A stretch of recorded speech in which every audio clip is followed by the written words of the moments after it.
পরশুদিন আপনারা দেখেছেন যে সরকার ১৩টি রাজনৈতিক দলের সাথে বসেছিল, ১৩ দলের শীর্ষ প্রধানদের সাথে, সেখানে আমরাও ছিলাম। সেখানে আমরা পরিষ্কারভাবেই সব রাজনৈতিক দলই সরকারের এই পক্ষপাতদুষ্ট আচরণের তীব্র প্রতিবাদ জানিয়েছে এবং ডক্টর ইউনূস স্যারের প্রতি সম্মান দেখিয়েই তারা বলেছে আপনার সরকারের প্রতি আমরা এটা প্রত্যাশা করি না। কারণ পরশুদিনের আগে আপনারা দেখছেন 4টি দলকে নিয়ে মিটিং করেছে এবং গণমাধ্যমে এবং উপদেষ্টারা বলেছে 4টি প্রধান দলকে নিয়ে তারা বসেছেন।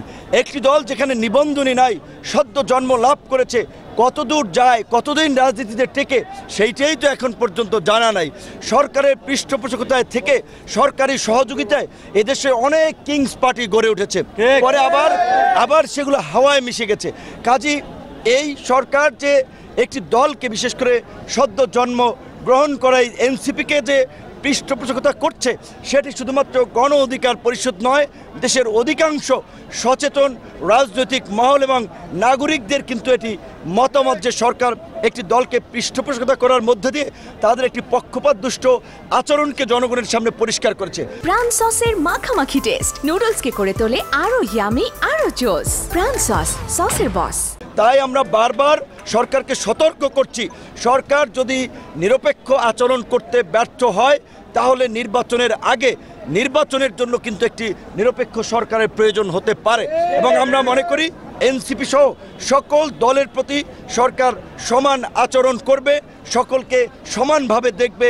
এর আগে যেমনিভাবে সকল রাজনৈতিক দলকে নিয়ে সর্বদলীয় মিটিং হয়েছিল, আমরা আশা করি সরকার বিভিন্ন ইস্যুতে রাজনৈতিক দলগুলোকে নিয়ে একই প্রক্রিয়ায় সর্বদলীয় মিটিংয়ের আয়োজন করবে এবং রাষ্ট্রীয়ভাবে শোক প্রকাশ করা হয়েছে। আমরা সকলেই সেই ঘটনায় শোকার্ত, কিন্তু আমরা দেখেছি সেই মাইলস্টোনের ঘটনাকে পুঁজি করে পতিত স্বৈরাচারের দোসরেরা ঢাকার রাজপথে নানান ধরনের নাশকতা এবং অস্থিরতা তৈরি করার অপচেষ্টায় লিপ্ত ছিল।